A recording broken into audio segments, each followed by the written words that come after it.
France, vraiment dans toutes les régions pour aller au plus près des Gilets jaunes. Mais la banlieue, dans tout ça, eh bien, on se pose la question, la banlieue qui est en train de rejoindre ce mouvement. On va en parler avec vous, Hassan Membarek. Bonjour, vous êtes le président du collectif Banlieue Respect. Alors, on a entendu un certain nombre de Gilets jaunes se demander, mais qui avait bien pu déclarer une manifestation sur les Champs-Élysées? Eh ben, c'est vous, tout simplement, parce que vous avez senti qu'il y avait vraiment une convergence des luttes, vous vous inscrivez vraiment là-dedans.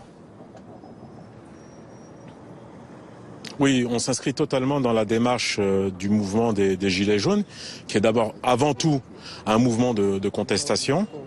Et donc le collectif Banlieue Respect, dont je suis le président, a donc déposé mercredi une autorisation, en tout cas une demande de manifestation, mais au 73 avenue des Champs-Élysées. Alors je tiens bien à préciser ça parce que ce qui peut se passer en amont ou en aval des Champs-Élysées, c'est pas de notre ressort. Nous, si vous voulez, au 73 qui est devant la boutique SFR, donc on fera en sorte qu'il ne se passe rien avec tous les militants et toutes les personnes qui viendront des banlieues. C'est-à-dire que vous êtes solidaire avec le mouvement, mais vous le rejoignez pas?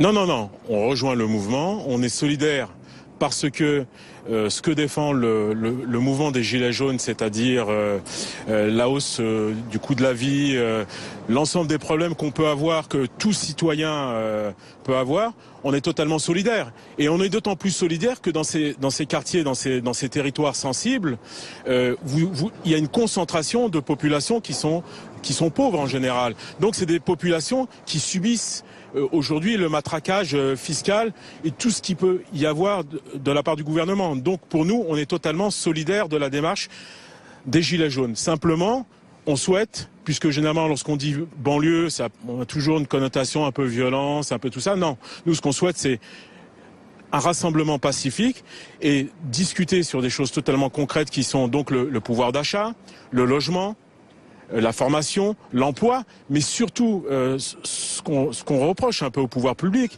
c'est de ne pas avoir une écoute de la part à la fois des pouvoirs publics, des collectivités territoriales ou des établissements publics. Chaque fois qu'on intervient pour demander de régler le moindre problème, il y a toujours, à la rigueur, on ne peut jamais rien régler. On n'a jamais d'interlocuteur. Alors nous, ce qu'on souhaite aujourd'hui, c'est avoir des interlocuteurs à la fois crédibles et efficaces.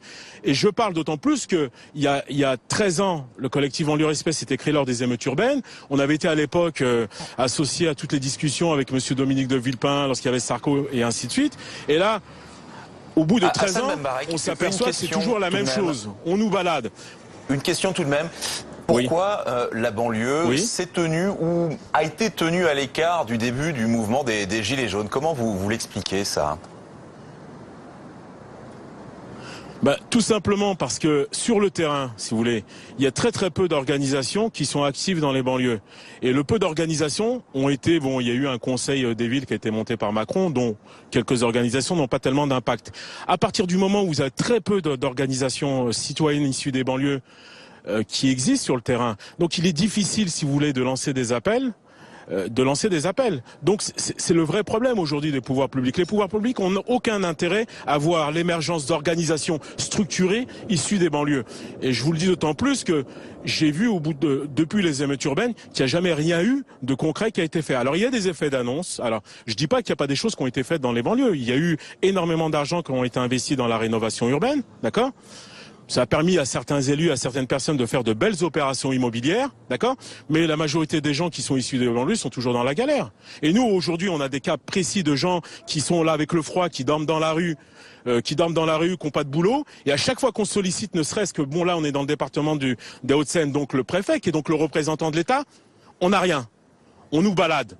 Donc je comprends la colère aujourd'hui de l'ensemble des Français. Et je dis, le combat des Français, je dirais, des campagnes, est identique au combat des Français de banlieue. Et donc je pense qu'il y a une convergence. Mais simplement, tout ça doit être fait dans le calme. Très bien. Il ne faut pas qu'il y ait aux Champs-Élysées, comme on a pu voir la dernière fois, des casseurs. Merci beaucoup Hassan Membarek d'avoir été dans le live BFM.